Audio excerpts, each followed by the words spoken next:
Cuando el viento sopla con furia en el corazón del Ártico y el sol apenas asoma en el horizonte durante 1 hora al día, uno de los depredadores más astutos del norte se despierta, el lobo ártico, el cazador nato. Pero hay una historia que rara vez se cuenta. Una historia que no encontrarás en libros de texto modernos, ni en documentales de vida salvaje convencionales. Una historia de seres humanos que, desafiando la lógica y el miedo, se enfrentan al lobo no con trampas, ni rifles, ni tecnología, sino con un palo y una mente más aguda que los colmillos de su presa. Los inuit, maestros de la supervivencia en el hielo, desarrollaron una técnica tan audaz, tan increíble, que al principio parece un mito. Pero no lo es. Es historia oral, tradición ancestral y pura valentía. Antes de juzgar, hay que entender. El lobo ártico no es un simple canino. Es uno de los cazadores más formidables del norte, capaz de recorrer hasta 70 millas en un solo día buscando comida. Puede oler una presa desde casi 2 millas de distancia y sobrevivir semanas sin comer, esperando el momento exacto para atacar. Viajan en manadas, coordinados, estratégicos, sigilosos. Y sin embargo, los inuit aprendieron a rastrearlos, a cazarlos, a dominarlos. ¿Pero por qué alguien se arriesgaría a cazar a un lobo? La respuesta es supervivencia. En tiempos de escasez, cada fuente de alimento contaba. Y un lobo no era solo una amenaza para los rebaños de caribú, sino también una fuente valiosa de carne, piel y hueso. Su pelaje grueso y aislante era insustituible. Su carne, aunque no la favorita, proporcionaba las calorías necesarias. Y sus huesos, como los del caribú, contenían médula rica en grasa y nutrientes. Cazar un lobo no era solo un acto de coraje, era un acto de necesidad. Aquí es donde empieza lo increíble. No se trata de un palo cualquiera. Los inuit usaban lo que ellos llamaban un naluaktuk, una vara cuidadosamente tallada, endurecida por el fuego, afilada por un lado y diseñada no como un arma de fuerza bruta, sino como una herramienta psicológica. ¿Psicológica? Sí, porque la caza del lobo no era solo física, era mental. Los inuit entendieron que para cazar a un depredador como el lobo, primero tenían que entenderlo, pensar como él, moverse como él, incluso engañarlo. A menudo, un solo cazador se internaba en la tundra, cubriendo su olor con grasa de foca, camuflado bajo pieles, sin perros, sin armas, solo él, el hielo y su palo. El cazador no buscaba al lobo, hacía que el lobo lo encontrara. Sabía que los lobos, curiosos y territoriales, seguían de cerca a los humanos. Si creían que alguien estaba herido, solo o vulnerable, lo acechaban. Y esa era precisamente la trampa. El cazador se movía lento, dejaba rastros deliberados. Se sentaba en medio de la nada, con el palo apoyado en el regazo, como si estuviera descansando. Pero todo era parte del plan. El palo no era solo un arma, era un anzuelo, un último recurso, porque lo que venía a continuación requería nervios de acero y control absoluto del cuerpo. Cuando el lobo se acercaba, generalmente en solitario, enviando un explorador antes que la manada, el cazador no se movía, no mostraba miedo. El lobo rodeaba, observaba, esperaba una reacción. El cazador esperaba más.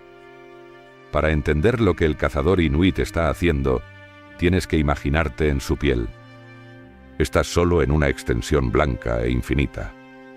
No hay árboles, no hay colinas, solo el crujido de la nieve bajo tu peso y un silencio que parece pesado como una losa. El aire muerde. Cada respiración te quema la garganta con su frialdad. No puedes pestañear sin que tus pestañas se congelen.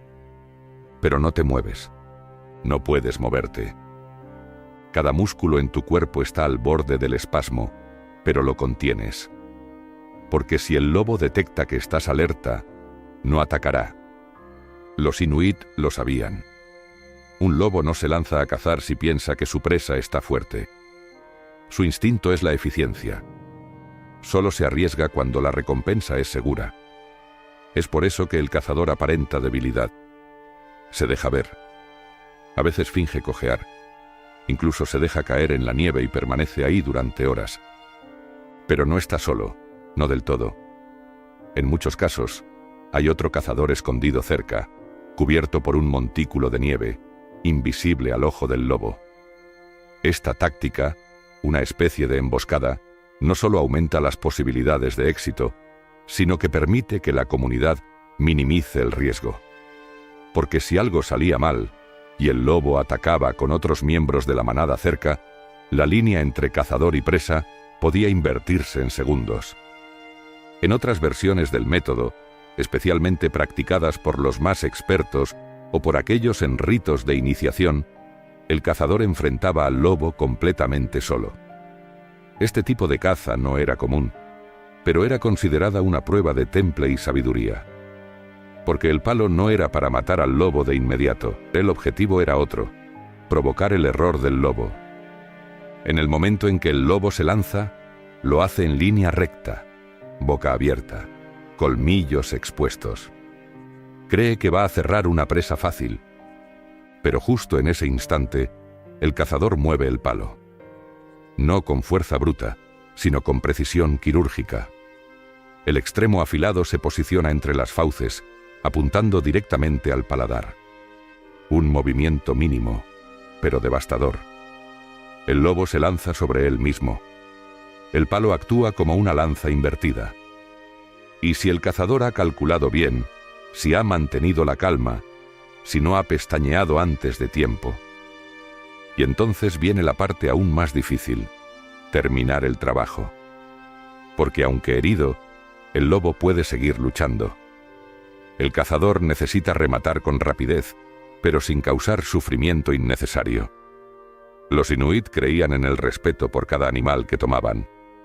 Incluso un depredador debía ser honrado. Ahora detengámonos un momento. ¿Todo esto suena casi mítico? Claro que sí. Pero, como con tantas cosas en las culturas ancestrales, hay ciencia detrás del mito. Primero, entendamos al lobo ártico. Su metabolismo es alto. Necesita consumir entre 2.500 y 5.000 calorías al día para sobrevivir en temperaturas que fácilmente bajan de menos 50 grados Celsius. Eso significa que no puede darse el lujo de ignorar presas potenciales, especialmente cuando la comida escasea. Los inuit sabían esto. Sabían cuando los lobos estaban más desesperados. A fines del invierno, cuando los caribúes migran, cuando las liebres han escaseado y cuando las focas están fuera de su alcance. Es en ese punto donde la estrategia del cebo humano se vuelve más efectiva. Además, la fisiología del lobo juega a favor del cazador. Cuando un lobo muerde, no puede frenar su propio impulso. Su mandíbula se cierra con una fuerza promedio de 400 psi, lo suficiente para romper huesos. Pero si encuentra resistencia inesperada, como un palo afilado en la boca, esa misma fuerza puede volverse contra él. Y luego está el palo, tallado de madera densa, como el sauce ártico o incluso hueso endurecido, tratado con fuego y humo para resistir la fractura. No es un garrote, no es una lanza, es más bien una extensión del cuerpo del cazador, una invitación al error. Este nivel de precisión no se improvisa. Los jóvenes inuit pasaban años practicando con animales más pequeños, observando el comportamiento de los lobos, aprendiendo a leer su lenguaje corporal. Sabían cuándo un lobo estaba simplemente curioso y cuándo estaba a punto de atacar. El más mínimo detalle podía marcar la diferencia. Un movimiento de orejas, una contracción en el cuello, un paso que rompe el patrón circular de acecho. El cazador debía leer todo eso en segundos. Para la mayoría de nosotros, la idea de cazar un lobo puede sonar brutal, casi sagrada. Después de todo, en muchas culturas modernas, los lobos se ven como símbolos de libertad, majestuosidad, incluso misterio. Pero para los inuit, el lobo no era un símbolo, era parte del ecosistema, parte del equilibrio, parte de la vida. Y cuando un lobo caía tras una caza exitosa, no se celebraba con soberbia, se honraba con respeto, porque cada parte del animal tenía un propósito. Y cuando vives en uno de los ambientes más duros del planeta, aprender a sacar provecho de cada recurso no es una elección. Es una ley de supervivencia. El pelaje del lobo ártico no es cualquier pelaje. Es un escudo térmico de élite, capaz de mantener calor corporal incluso en temperaturas de menos 60 grados Celsius. Mientras otros tejidos congelan o se vuelven rígidos, el pelaje del lobo permanece flexible, resistente al viento, a la humedad y al hielo. Los inuit lo utilizaban para fabricar capuchas, botas y adornos para los parkas, especialmente para los bebés. La primera cobija de muchos recién nacidos inuit era una capa de piel de lobo cuidadosamente tratada, porque sabían que ningún otro material ofrecía tal aislamiento. Aunque no es la más deliciosa, la carne del lobo tiene valor calórico. Es densa, fibrosa, y debe ser cocinada lentamente, a menudo mezclada con grasa de foca o médula ósea, para mejorar su textura y sabor. Algunas partes se fermentaban durante días, convirtiéndose en un plato que no solo ofrecía energía, sino también bacterias beneficiosas para el intestino, especialmente en invierno, cuando la flora intestinal se deterioraba por la dieta monótona. Aquí viene otra joya de supervivencia. Mientras que otros huesos eran utilizados como herramientas o armas, los huesos del lobo, por su dureza y estructura compacta, eran ideales para fabricar utensilios pequeños, agujas, punzones e incluso partes de trineos. Y como no podía faltar, la médula ósea.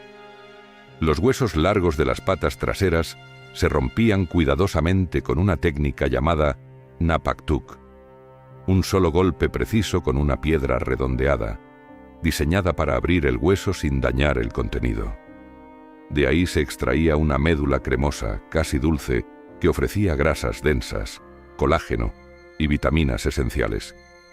En condiciones de frío extremo, una cucharada de médula podía marcar la diferencia entre conservar calor corporal o empezar a temblar de manera incontrolable. Pero esta historia no es solo física, ni solo técnica. Es también profundamente espiritual. Para los inuit, cazar a un lobo no era una conquista, era un pacto. El lobo, como la mayoría de los animales en su cosmología, era un ser con espíritu, un igual, un maestro. Algunos ancianos cuentan que los lobos enseñaron a los humanos a cazar en grupo, que observar sus movimientos era como asistir a una escuela ancestral de estrategia. Cuando un cazador mataba a un lobo, debía rendir homenaje. En algunas regiones, colocaban pequeñas piedras en el lugar exacto donde cayó el animal. En otras, dejaban parte del hígado sobre la nieve, como ofrenda a los espíritus. Todo para asegurar que el alma del lobo regresara al ciclo y que no hubiera resentimiento en el mundo invisible. Uno de los rituales más bellos es el Kimit Ukiuk, practicado por algunos grupos inuit del norte de Groenlandia. El cazador, al terminar la caza, colocaba una gota de grasa en su frente y decía en voz baja: «Tusatsiarnik, te he escuchado». Era una forma de reconocer que la caza no fue una victoria, sino un aprendizaje. Porque si algo sabían los inuit, es que ningún cazador sobrevive siendo arrogante. Solo el que escucha, el que observa, el que respeta, vive para volver a cazar otro día. Y ahora imagina que tú eres ese joven inuit. Tienes 13 años. Llevas toda tu vida viendo a tu abuelo salir al hielo con su palo curvo, su capucha cubierta de escarcha, y esa mirada que mezcla paz con alerta. Pero él nunca te explica cómo se caza un lobo. Nunca te sientas con él a ver un tutorial. No hay manual, no hay instrucciones.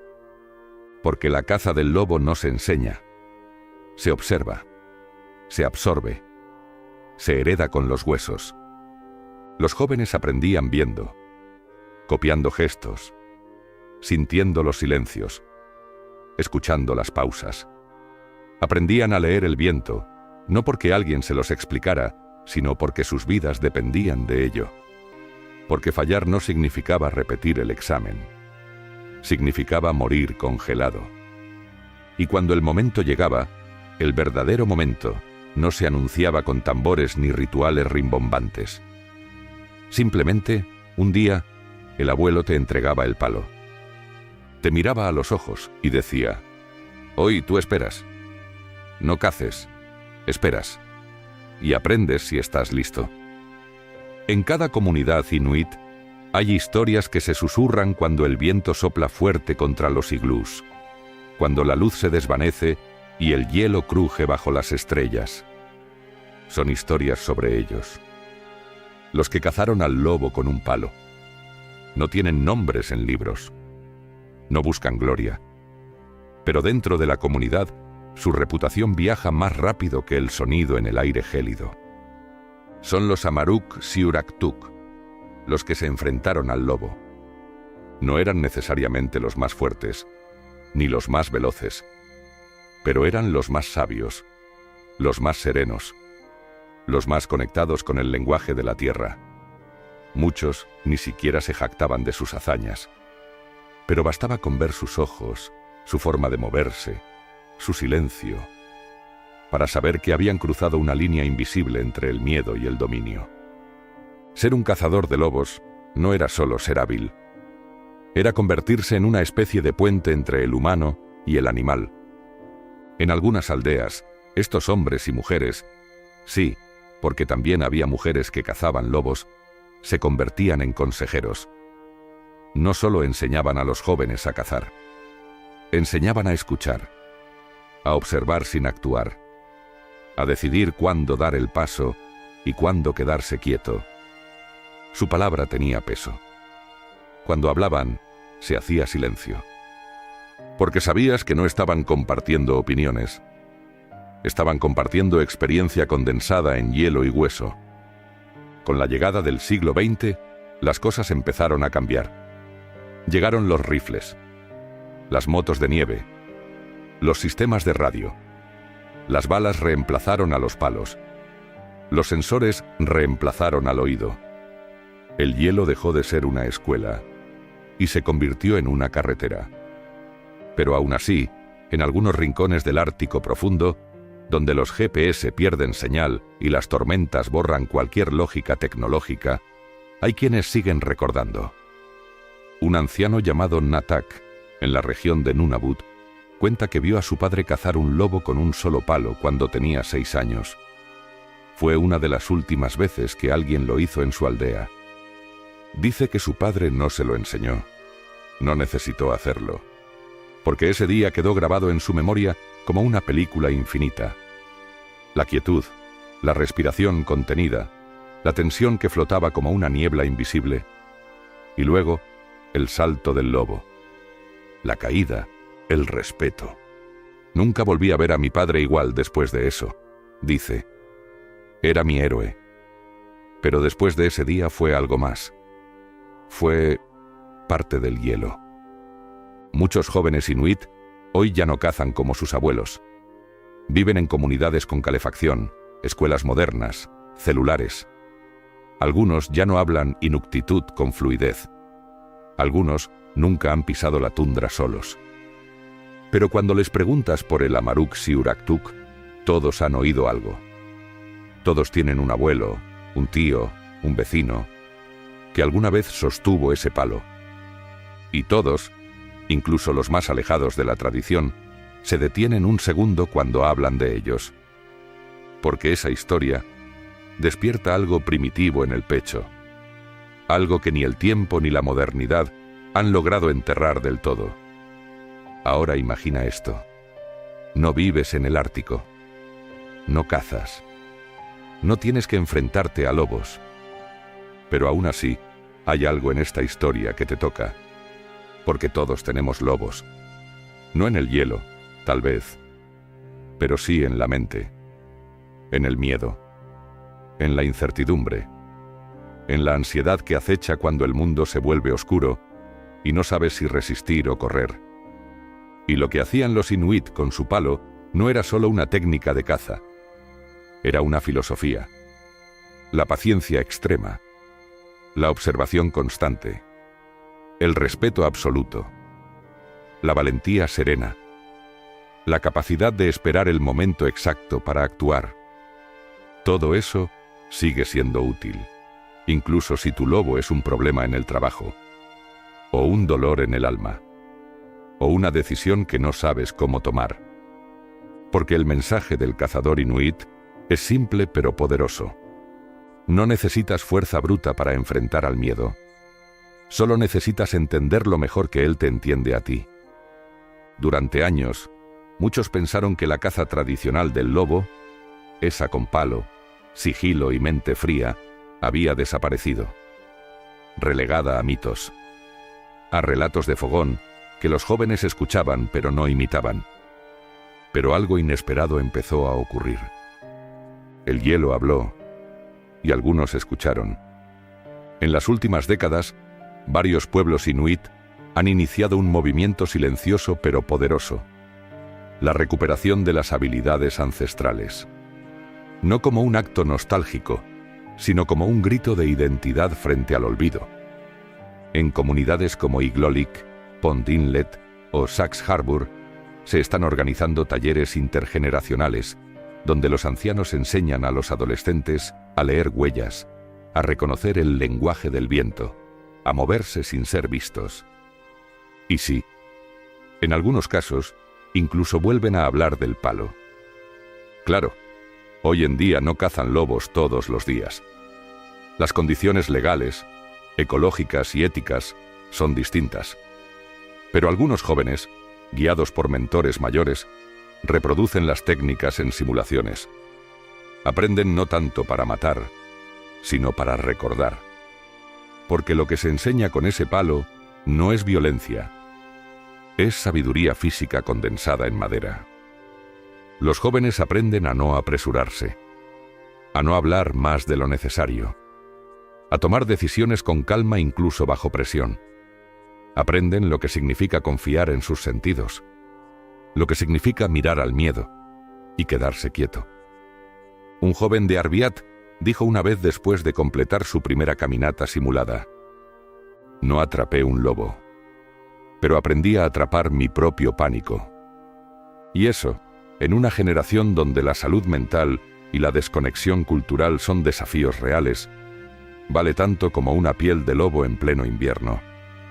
La figura del cazador de lobos ha regresado de otra forma también. El arte. Esculturas de hueso, dibujos sobre pieles de foca, canciones de garganta que narran la tensión del encuentro, e incluso cómics contemporáneos hechos por artistas inuit jóvenes. Todos están reviviendo la historia de aquel que esperó al lobo. En una exposición en Yellowknife, una escultura tallada en piedra representa a un hombre arrodillado, sosteniendo un palo en posición vertical, con un lobo congelado en el aire justo frente a él. La tensión es palpable. No hay sangre, no hay gritos. Solo la imagen del instante. Ese momento sagrado entre la decisión y el destino. En una canción tradicional reversionada por jóvenes en Iqaluit, se canta Amaruk Nalunginaktuk. Pero yo no soy el hielo. Yo soy el que espera sobre él. Traducción libre. El lobo acecha sin sonido, pero yo no soy parte del hielo. Soy quien lo desafía desde arriba. Estas expresiones artísticas no solo conservan la memoria, la traducen al lenguaje de hoy. Hacen que la historia no se oxide en la nostalgia, sino que respire en la música, el teatro, la danza y el tatuaje. Y en algunas familias se sigue tallando el palo. No para cazar, sino para heredar. Para colocar sobre una repisa. Para mostrarlo a los nietos. y decirles: con esto esperábamos. Hay un principio que atraviesa toda esta historia, algo que se repite de forma silenciosa, como un eco que regresa en cada generación. Saber cuándo actuar y cuándo esperar. No hay sabiduría más poderosa en un mundo como el del Ártico. Pero, si lo piensas bien, tampoco en un mundo como el nuestro. Vivimos rodeados de urgencia, de pantallas que exigen atención, de decisiones apresuradas, de impulsos constantes. Y sin embargo, esta historia, la del cazador inuit, nos recuerda algo radical. No todo se resuelve moviéndose rápido. A veces, la victoria es del que sabe quedarse quieto. Esperar no es pasividad. Es estrategia. Es confianza. Es dominar el ritmo en lugar de dejarse arrastrar por él. Ese palo que el cazador sostiene no es solo una herramienta. Es un símbolo. Es la encarnación de una idea. No necesito correr para vencer al miedo. Solo necesito estar listo cuando él venga.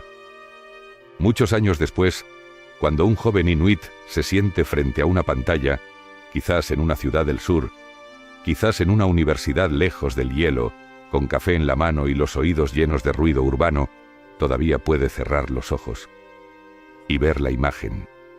Su abuelo, inmóvil, cubierto de blanco, con el palo apoyado en la pierna, esperando. Y aunque nunca haya cazado un lobo, aunque jamás haya sentido el aire cortante del Ártico sobre su rostro congelado, algo dentro de él responde. Una parte ancestral que no necesita traducción. Un pulso primitivo que le dice: tú vienes de eso. De personas que sobrevivieron donde nada debía sobrevivir. De gente que no dominó el mundo con tecnología, sino con observación, respeto y coraje. Y no importa si la caza ya no es parte de su día a día. No importa si vive entre concreto y calefacción. Esa historia sigue siendo suya, como un hueso bajo la piel. Porque el palo no era solo una herramienta física. Era una herramienta mental. Un recordatorio de que la vida no siempre se trata de atacar primero, sino de conocer también al adversario que ni siquiera necesita sorprenderte.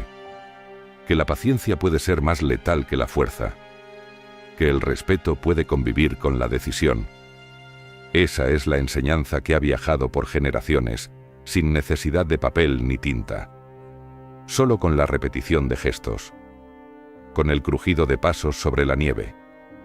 Con la tensión que flota en el aire justo antes de que el lobo salte. Y aunque muchas cosas han cambiado, el mundo inuit sigue respirando en el ritmo de los que aún escuchan el hielo. Porque aunque ya no todos cazan, muchos siguen esperando. Esperando el momento adecuado para defender su cultura. Esperando el instante justo para actuar con dignidad cuando los tiempos cambian. Esperando, incluso, para recordar que no todo se mide con éxito inmediato. Las leyendas, después de todo, no son cuentos para dormir. Son herramientas para vivir despiertos. Y quizá, para alguien que está viendo este video ahora, la historia del palo y el lobo no sea solo una curiosidad remota. Quizá sea una metáfora, una señal, un mensaje de algo más profundo. Quizá tú mismo estás frente a un lobo. Uno invisible, uno moderno, uno que nadie más puede ver. Y si ese es el caso, recuerda, no necesitas 1000 armas, solo necesitas conocerte. Conocer al lobo, esperar, y cuando llegue el momento, actuar con todo el peso de tu silencio convertido en fuerza. Porque eso es lo que hacían los inuit. Y lo siguen haciendo. Aunque ahora el palo esté sobre una repisa. Aunque el lobo ya no corra por la tundra, sino por dentro. Los espíritus de los que cazaban con la mirada siguen aquí. En las voces de los ancianos. En los cuentos que aún sobreviven al viento. En las canciones de garganta que aún rompen la oscuridad del invierno. Y en la historia que ahora tú también conoces. Dicen que la cultura inuit no se mide en monumentos ni en cifras, Se mide en el número de historias que siguen respirando en los cuerpos de quienes las escuchan. Y si te quedaste hasta aquí, si aún estás conmigo, eso quiere decir que esta historia ya no es solo mía, ni suya, es también tuya. Y ahora la pregunta no es si puedes enfrentarte al lobo, sino si estás listo para esperarlo sin moverte, para respirar, observar y decidir cuándo actuar. Porque incluso en un mundo saturado de ruido, tecnología y prisas, aún hay valor en sostener un palo invisible, en medio de la nieve, esperando, en silencio.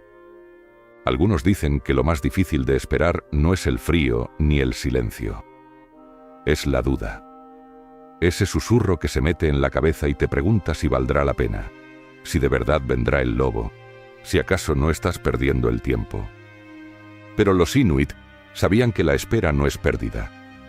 Es acumulación, es preparación, es convertirte poco a poco en parte del paisaje, hasta que incluso el viento olvida que estás ahí. Y entonces, justo cuando te conviertes en nada, lo imposible aparece. El lobo, el problema, el miedo, lo que sea que estés esperando. Y ahí, en ese instante, no decides con tu cabeza. Decide con algo más profundo. Con algo que solo se activa después de haber aprendido a estar quieto, a escuchar, a contener. Ese algo que los Inuit cultivaban sin escuelas, sin pizarras, sin discursos. Simplemente viviendo la sabiduría, caminando en ella, sintiéndola bajo sus pies como el hielo cruje bajo la carga del trineo. Es curioso. En nuestro mundo, nos enseñan a gritar para ser escuchados, a correr para llegar primero, a producir más, mostrar más, gritar más fuerte. Pero en el norte, la vida enseña lo contrario, que a veces, el que sobrevive no es el que actúa rápido, sino el que espera justo cuando todos ceden al impulso. Esa filosofía ha salvado vidas, no solo en el hielo, también en salas de parto, en decisiones familiares difíciles, en momentos de duelo, en crisis personales donde todo grita que huyas o que explotes, pero una voz interna, heredada sin que sepas cómo, te dice: espera, no te muevas, aún no. Y quizás por eso la historia del palo y el lobo ha sobrevivido tanto tiempo, porque no es una historia que necesite contexto. Es una verdad que se aplica incluso cuando no hay lobos reales. Una metáfora tan poderosa que puede acompañarte toda la vida sin perder fuerza. Dicen que el primer lobo que uno enfrenta nunca está afuera, está dentro. Y tal vez esa sea la gran enseñanza de los Inuit, que toda herramienta que usaban afuera tenía una contraparte interna. El arpón físico tenía un arpón emocional, foco. El trineo tenía una versión interior, dirección. Y el palo, ese palo sencillo, recto, sin adornos, era también un reflejo de algo más. Tu centro, tu columna, tu decisión inquebrantable.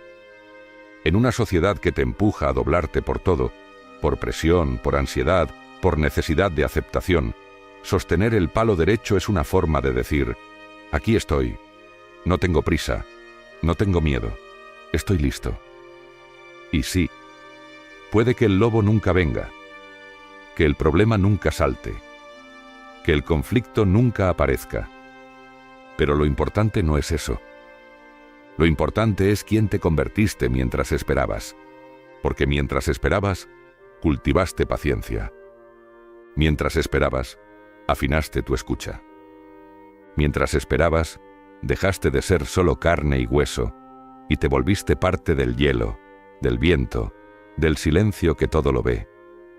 Y cuando llegue el día en que algo te enfrente de verdad, algo grande, algo que de verdad importe, no vas a necesitar correr, ni gritar, ni buscar ayuda afuera. Vas a recordar, vas a tomar ese palo invisible, vas a sostenerlo firme y vas a esperar, con la misma calma que tienen los que ya conocen el valor del silencio. así que ahora ya lo sabes. Cuando escuches hablar de los inuit, no pienses solo en nieve, ni en iglús, ni en una cultura aislada en el tiempo. Piensa en sabiduría, en supervivencia real, en una calma que no es debilidad, sino la forma más pura de coraje. Porque hay muchas formas de cazar, pero pocas tan valientes como la que se hace con un palo y una mente que no tiembla. Y cuando alguien te diga que necesitas más para enfrentar lo que viene, más fuerza, más velocidad, más herramientas, recuerda esto. Hubo un tiempo, y aún hay lugares, donde lo único necesario para vencer al miedo era quedarse quieto, mirarlo a los ojos y sostener el palo.